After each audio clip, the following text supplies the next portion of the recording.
जय श्री राधे, जय जय श्री राधे भक्तजनों। कल की कथा में बताया था कि ध्रुव ने कैसे तपस्या करके भगवान को प्राप्त किया और अपने पिता को भी भगवान के दर्शन कराए। तो आगे की कथा बढ़ाते हुए बताते हैं कि फिर ध्रुव ने अपने भाई उत्तम का बदला कैसे लिया और उसको भी वैकुंठ धाम कैसे पहुँचाया। तो जब राजा ने ध्रुव को राज्य दे दिया, फिर वह खुद श्री हरि नारायण का भजन करने वन को चले गए। तब तो ध्रुव जी धर्मपूर्वक राज्य करने लगे, संपूर्ण प्रजा प्रसन्न रहने लगी।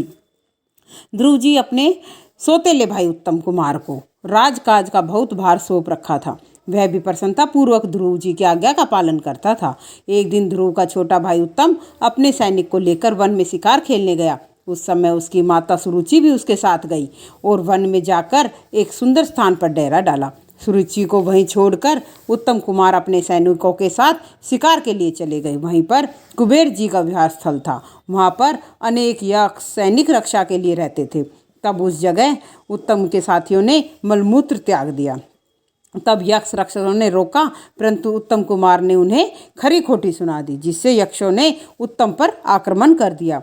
यक्षों की संख्या हजारों लाखों की थी। उत्तम के साथ गिने चुने 1500 ही सैनिक थे, जिस कारण यक्षों ने उत्तम कुमार और उनके सैनिकों को मार डाला। तब तो बचे हुए कुछ सैनिक भागकर ध्रुव जी के पास आए और उत्तम कुमार के वध की बात बताई। उधर सुरुचि ने जब उत्तम को कई दिन तक आया न देखा, तो वह अपने पुत्र को देखने के लिए वन में खोजती हुई अकेले खुद ही कुछ सैनिकों को साथ लेकर चली गई।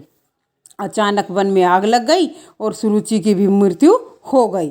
जो सैनिक बच गए थे वो ध्रुव जी के पास आए और माता सुरुचि के मृत्यु का समाचार दिया। तब तो ध्रुव जी भाई उत्तम कुमार की मृत्यु का बदला लेने के लिए यक्षों की अलकापुरी पर चढ़ाई कर दी और युद्ध प्रारंभ हो गया। तब ध्रुव जी ने धनुष हाथ में लेकर जितने यक्ष लड़ने को आए थे उन्हें एक ही साथ प्रत्येक के 3-3 बाण मारे। तब वे सब बाण उन यक्षों के मस्तक में लगे। तब तो बहुत भयंकर युद्ध हुआ, दोनों के बीच छिड़ गया। उस समय सभी देवता सिद्धजन उस युद्ध को देखकर हाहाकार करने लगे। तब तो ध्रुव जी ने शत्रु के समस्त छोड़े हुए अस्त्र शस्त्रों को काट काट कर धराशायी कर दिया और अंत में ध्रुव जी के सामने कोई यक्ष युद्ध करने के लिए नहीं ठहरा और अपने प्राण बचाने के लिए अपनी गुफाओं में जाकर छिप गए। तब ध्रुव जी ने अपने सारथी से पूछा कि तेरी क्या इच्छा है कि मैं गुफा में जाऊं या नहीं। तब सारथी ने कहा, यह यक्ष लोग बड़े मायावी हैं और ऐसी भूल मत करना। तब सारथी के कहने पर मानकर वहीं पर ठहर गए और कुछ समय पश्चात आकाश से रुधिर की धार और खूंखार गंदे पदार्थ की वर्षा होने लगी। सांप बिच्छू सब बरसने लगे। यह सब क्रूर माया यक्षों ने रची और ध्रुव जी को चेतावनी दी। तब सप्तऋषि ध्रुव जी के पास आए और बोले, भगवान का स्मरण करो। तब ध्रुव जी ने नारायण अस्त्र का संधान किया और सारी माया क्षण भर में नष्ट हो गई। तब अधिकतर यक्ष मारे गए। तब शिवमनु आए और ध्रुव को उपदेश दिया कि पुत्र बस करो, यह क्रोध नरक का द्वार है और पाप का रूप है। यह कर्म हमारे कुल के योग्य पुरुष और तुम्हारे लिए नहीं है। भक्तजनों, कहने का अभिप्राय ये है कि जो अच्छा मनुष्य होता है सभी उससे अच्छी की अपेक्षा करते हैं, गलत की नहीं करते। इसलिए पितृगण भी उसको समझा रहे हैं कि बेटा तुम ऐसा मत करो कि जिससे तुम्हारी निंदा हो, तुम्हारे लिए ये सही नहीं है। हे मातृवत्सल ध्रुव, तुमने एक यक्ष के अपराध के कारण भाई की मृत्यु का बदला लेने के लिए हजारों यक्षों को मार डाला।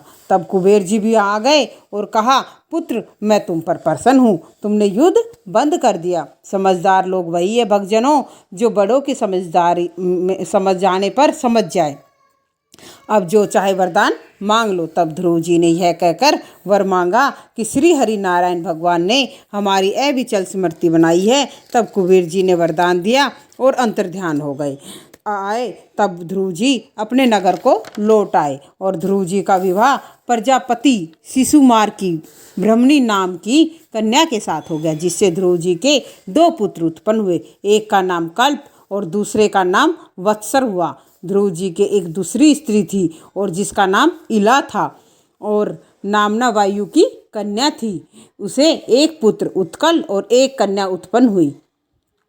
ध्रुव जी के भाई ने विवाह नहीं किया था, अतः उसके कोई संतान नहीं थी। उसके बाद युद्ध में से लौटकर जब ध्रुव जी नगर में आए तो उन्होंने अनेक यज्ञों और हवन किए और सब जगह परमात्मा को देखने लगे।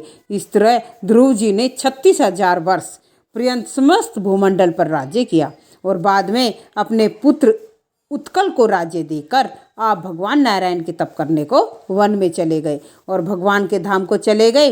तब सुखदेव जी ने परीक्षित से कहा, राजन, एक बार तुम्हारे पितामह धर्मराज युधिष्ठिर ने एक भारी यज्ञ किया था। उस यज्ञ में एक लोभी ब्राह्मण ने सोने का एक थाल चुरा लिया। जब चोरी के अपराध के कारण उस ब्राह्मण को युधिष्ठिर के सामने लाए और दंड देने के लिए कहा, तब कुछ ने सलाह दी कि ब्राह्मण के हाथ कटवा दिए जाए। तब राजा युधिष्ठिर ने उस ब्राह्मण को न्यायोचित दंड प्रदान करने के लिए राजा बलि के पास भिजवा दिया। तब हे परीक्षित, जानते हो कि राजा बलि ने उस ब्राह्मण को क्या दंड देने के लिए कहा? तब राजा बलि ने कहा, इस चोरी के अपराध में उस राजा को दंड दिया जाए जिस राज्य में यह ब्राह्मण रहता है, क्योंकि इस ब्राह्मण को उस राजा ने दान में इतना धन क्यों नहीं दिया कि यह चोरी ही नहीं करता। कहने का अभिप्राय ये है भक्तजनों, यदि कोई बच्चा भूखा है तो ही वो चोरी करता है, चाहे छिप कर करे चाहे वो बाहर जाकर कर दे। ये जिसका पेट भरा होगा तो वो ऐसा काम नहीं करेगा। इसी और गलती किसकी होती है उसमें? घर वालों की, क्योंकि उन्होंने बच्चे को पूर्ण भोजन नहीं दिया। तो इसी तरह राजा बलि का भी वो विचार बिल्कुल सही था। यदि ब्राह्मण को पूर्ण उसका दान मिलता तो वह चोरी नहीं करता। इसलिए धर्मपूर्वक राज्य करना चाहिए और अपनी प्रजा को अपने पुत्रों की तरह पालन करना चाहिए। जैसे ध्रुव ने 36,000 वर्ष तक अखंड राज्य किया और भगवान को प्राप्त किया, आज भी ध्रुव उस अटल पद पर विद्यमान है। जो कोई भी इस ध्रुव चरित्र को सुनते हैं उसे धन, यश, आयु और पुण्य की प्राप्ति होती है और उसके पापों का नाश होता है। ये इसी के साथ जय जय श्री राधे, जय जय श्री राधे।